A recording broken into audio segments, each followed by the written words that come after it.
ভাবুন তো, 5 বারের বিশ্ব চ্যাম্পিয়ন ব্রাজিল আর তাদের সম্ভাব্য প্রতিপক্ষ বাংলাদেশ। খবরটা শুনেই বাংলাদেশের কোটি কোটি ফুটবল প্রেমীদের মনে একটাই প্রশ্ন, হঠাৎ করে ব্রাজিল বাংলাদেশের বিপক্ষে খেলতে চাইছে কেন? এটা কি সত্যি নাকি সামাজিক যোগাযোগ মাধ্যমের আরেকটি গুজব? আজকের ভিডিওতে আমরা আবেগ নয় বরং পাওয়া তথ্যর ভিত্তিতে পুরো বিষয়টা পরিষ্কার করব। গত 23শে আগস্ট ব্রাজিলিয়ান ফুটবল কনফেডারেশন 5 সদস্যের একটি প্রতিনিধি দল ঢাকায় আসে। তারা সরাসরি জাতীয় স্টেডিয়ামে যায় এবং অন্যান্য মাঠ, ড্রেসিং রুম, গ্যালারি ও অন্যান্য সুযোগ সুবিধা পরিদর্শন করেন। এরপর তারা বসুন্ধরা কিংস অ্যারেনাও পরিদর্শন করে এবং বাংলাদেশ ফুটবল ফেডারেশনের সভাপতি তাবিথ আওয়ালের সঙ্গে আলোচনা করে। তাহলে প্রশ্ন হচ্ছে, ব্রাজিল বাংলাদেশকে কেন চাইছে? এর একটি বড় কারণ হতে পারে তাদের অক্টোবরে এশিয়া সফরের সূচি।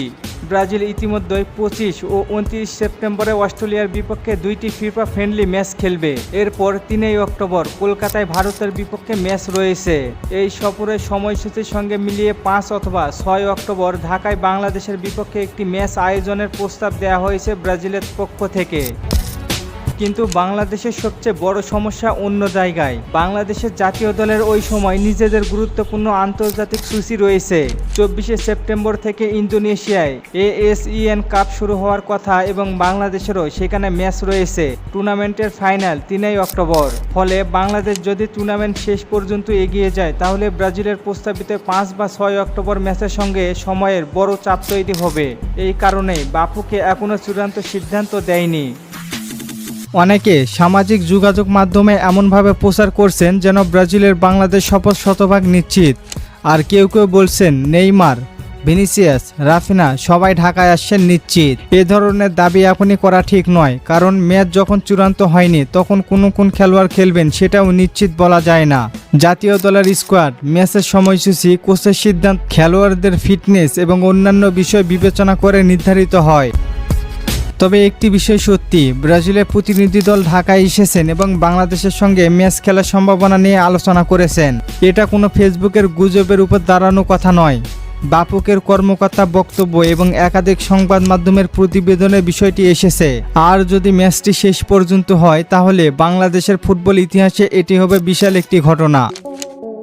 বিশ্বের অন্যতম সেরা ফুটবল দলের বিপক্ষে খেলতে হলে শুধু স্টেডিয়াম থাকলেই হয় না। মাঠের মান, ড্রেসিং রুম, নিরাপত্তা, প্রশিক্ষণ সুবিধা, হোটেল, যাতায়াত এবং পুরো ম্যাচ ব্যবস্থাপনা আন্তর্জাতিক মানের হতে হবে। CBF এর প্রতিনিধি দল ঢাকায় এসে এসব বিষয় দেখছে। জাতীয় স্টেডিয়ামের মাঠ এবং অন্যান্য সুবিধা তারা পর্যবেক্ষণ করতেছে। বাংলাদেশের জন্য এটি শুধু একটি ফুটবল ম্যাচ নয়, এটি দেশের ফুটবলের আন্তর্জাতিক ভাবমূর্তি তুলে ধরার একটি সুযোগ। যে খেলোয়াড়রা ব্রাজিল জাতীয় দলের নিয়মিত সদস্য তাদের সবাই একটি নির্দিষ্ট ফ্রেন্ডলিতে খেলবেন এমন নিশ্চয়তা আগে থেকে দেওয়া যায় না। তাই ভিনিসিয়াস আসবেন, রাফিনা আসবেন, অন্য তারকারা আসবেন, এসব নিয়ে নিশ্চিত ঘোষণা না আসা পর্যন্ত অপেক্ষা করাই সব থেকে ভালো। ভিউ পাওয়ার জন্য ভুল তথ্য ছড়ানো সহজ, কিন্তু সত্য তথ্য দিয়ে দর্শকের বিশ্বাস অর্জন করা অনেক বেশি গুরুত্বপূর্ণ। আজ যদি আমরা বলি ম্যাচ নিশ্চিত অথচ পরে ম্যাচ না হয় তাহলে দর্শকের কাছে আমাদের বিশ্বাসযোগ্যতা নষ্ট হয়। তাই ব্রাজিল বাংলাদেশ ম্যাচ নিয়ে উত্তেজনা থাকুক, স্বপ্ন থাকুক, কিন্তু তথ্যের জায়গায় কোনো মিথ্যা নয়। শেষ সিদ্ধান্ত আসবে বাফুকের সংশ্লিষ্ট কর্তৃপক্ষের আনুষ্ঠানিক সিদ্ধান্তের পর। তাই গুজবে নয়, নিশ্চিত ঘোষণার অপেক্ষায় থাকুন আপনারা। আর আপনার কি মনে হয়, ব্রাজিল যদি সত্যি ঢাকায় আসে তাহলে বাংলাদেশের জন্য এটি কি ইতিহাসের সবচেয়ে বড় ফুটবল ম্যাচ হবে? জানিয়ে দিন আপনার মূল্যবান মতামত। আর ফুটবলকে নিয়ে নতুন কোনো প্রশ্ন থাকলে করতে পারেন।